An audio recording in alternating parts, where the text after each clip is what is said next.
In 3. In 4, Shelly-Ann Fraser-Pryce. Silver in Tokyo to go with the 2 gold medals from Beijing and London. 34 years old, 10.63 she ran earlier this year. Sha'Carri Richardson, 21 years old, the new kid on the block. All hair and flair. Wasn't in Tokyo. A 1-month suspension for a recreational drug, keeping her out of the games, but she's been very active, both on the track and on social media. She has a point to prove here in 5. Next to her, the double Olympic champion, Elaine Thompson-Herah, retained her 100 and 200 meter titles, 10.61, the second fastest in history. Marie-Josée Tarlou, yet again 4th. The dreaded 4th place in Tokyo, where she finished in Rio in both the 100 and 200. She goes in lane 7. Mujinga Kambundji had a fine Olympics in Tokyo, made the final in both the 1 and the 200. Ran 10.95 in the heats.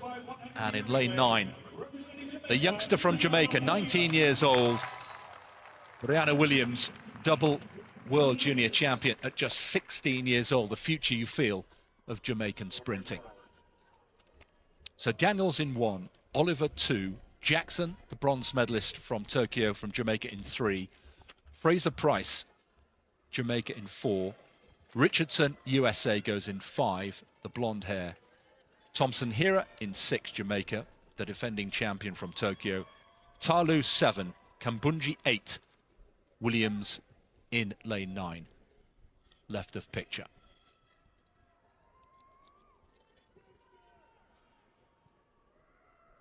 Women's 100 meters.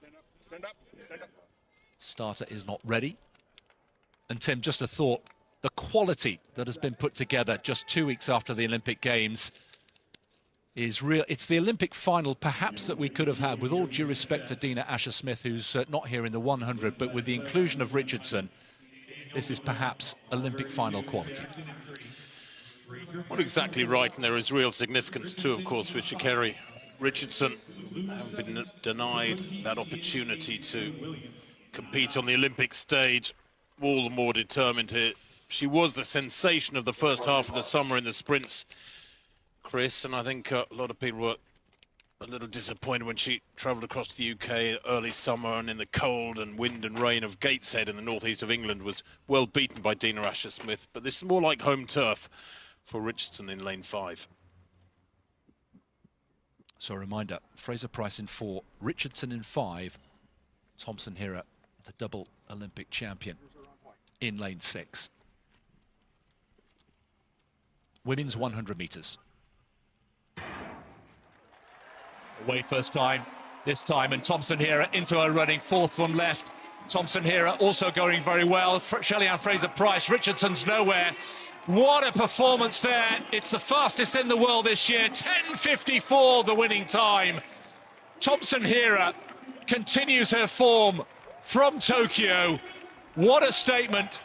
Understated celebration. Goodness me. It's the second fastest time in history. Only Flojo has gone quicker, and she's beaten her own time from Tokyo, 10.61, and now she's just seeing it. A scarcely believable 10.54, and I'm afraid Sha'Carri Richardson left in the blocks. Fraser-Pryce 10.73 in second, Jackson 10.76. It's the podium from Tokyo once again, and once again it's Thompson-Herah who is quite simply a class apart. And a Jamaican 1-2-3, Chris, and the challenge of Sha'Carri Richardson evaporated well before halfway in this one. But look at Thompson-Herah responding to that fast start from Fraser-Pryce, who probably gave her the impetus to push through that second half and win by 2 meters and going away. And for many people, Chris, that will be considered the unofficial world record. The whole industry, the whole sport knows there are huge question marks around that world record of Flojo from the 1988 trials, or was it 84 trials, 10.49. Everybody knows that that is a time that is squinted at by the statisticians of the sport, but Thompson-Herah is the real deal. Boy, how fast was she going through that second half to pull away from an athlete of the caliber of Fraser-Pryce, who, let's not forget, ran 10.63 back in early June. 10.54, just to underline, the second fastest in history, only behind Flojo with a big question mark. In one of the most unforgettable 100-meter races in recent memory, Jamaican sprint star Elaine Thompson-Herah carved her name even deeper into track and field history. Held at the Eugene Diamond League, this race brought together a stellar field of some of the planet's fastest female sprinters. It wasn't merely a contest, it was a spectacular display of elite athleticism, determination, and the relentless chase for excellence. The starting lineup alone was enough to capture attention. Every lane featured a top-tier competitor. In lane 1 stood Tiana Daniels of the United States, followed by fellow American Javian Oliver in lane 2.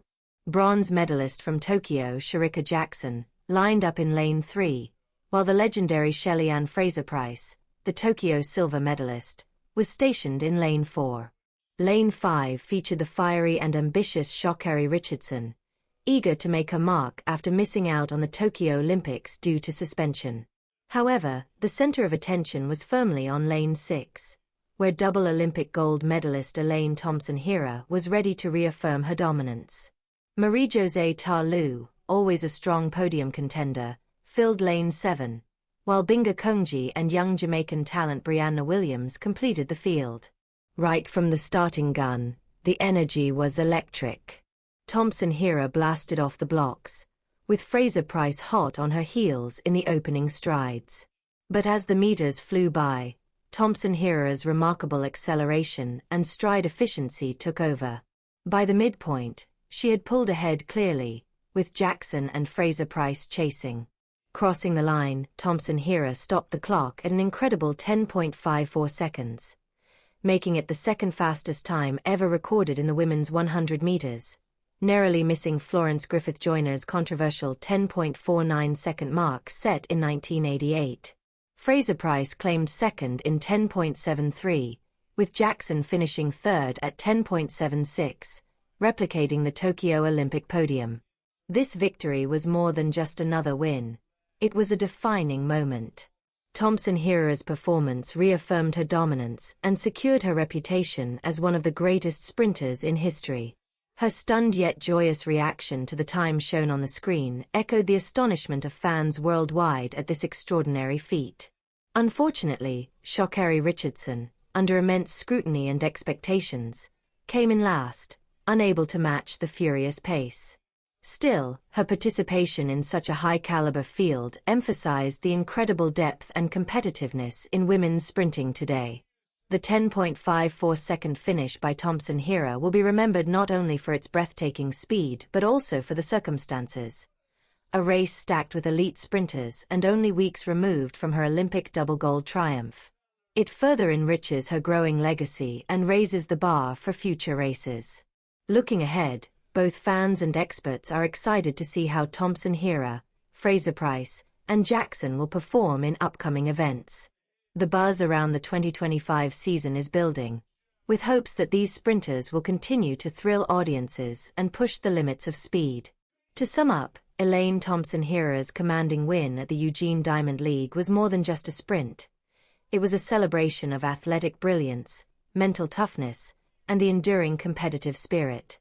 It was a historic race that will serve as a beacon of inspiration for generations of sprinters to come.